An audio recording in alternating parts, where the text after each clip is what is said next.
सोच कर देखिए, एक आम दिन और एक ऐसा दिन जिसका हर पल, हर लम्हा ध्यान और भक्ति से भरा हो, दोनों में आखिर क्या फर्क है?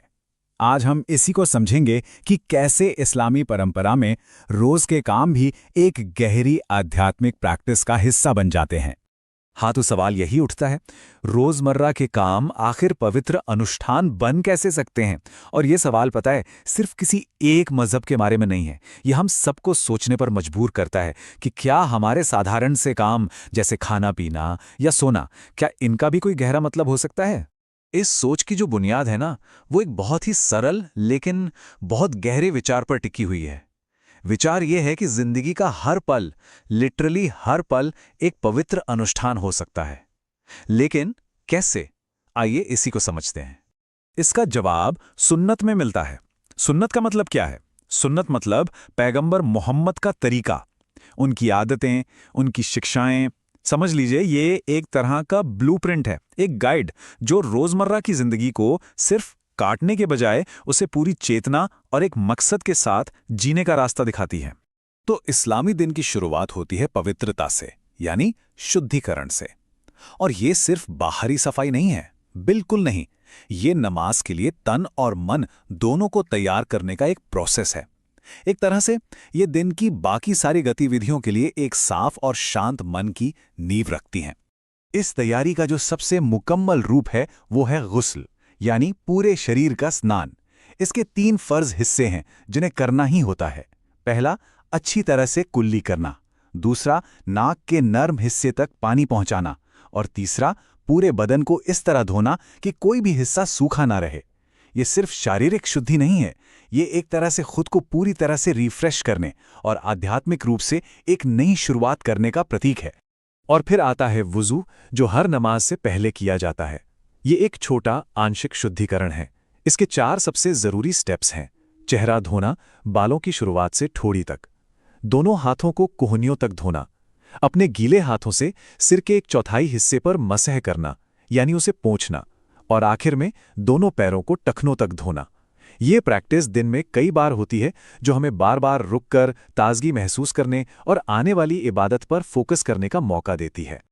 लेकिन ये जो ध्यान है, ये जो इरादा है, ये सिर्फ नमाज की तैयारी तक ही सीमित नहीं है, बिल्कुल नहीं। यही सिद्धांत दिन के सबसे आम कामों में भी एक नई जान डाल देता है।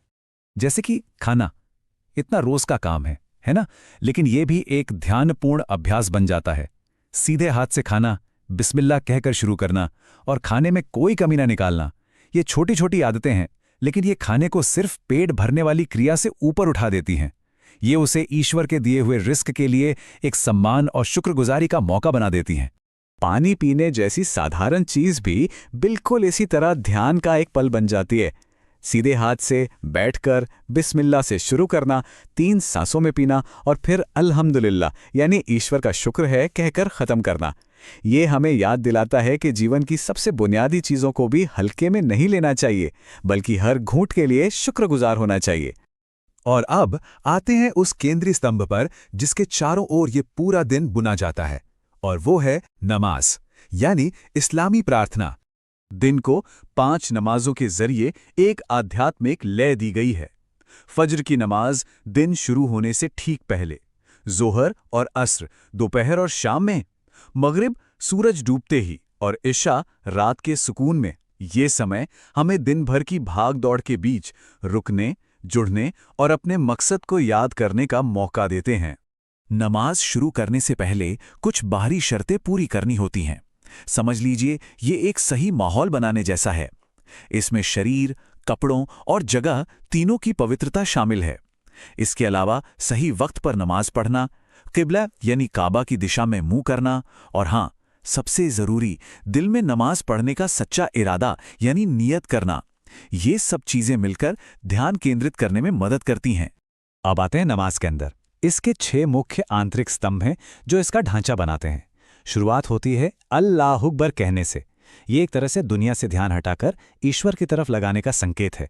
फिर क़ियाम यानी खड़े होकर कुरान पढ़ना, रुकू यानी सम्मान में झुकना, सुजूद यानी पूरी तरह से समर्पित होकर सजदा करना, और आखिर में कादाए अखीरा यानी अंतिम बैठक में प्रार्थना पूरी करना। हर एक हरकत का एक गहरा प्रतीकात्मक अर्थ है।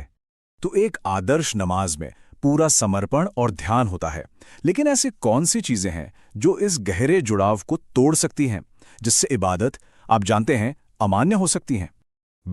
नमाज के दौरान बात करना, खाना पीना या जोर से हंसना ऐसी चीजें इस जुड़ाव को तोड़ देती हैं।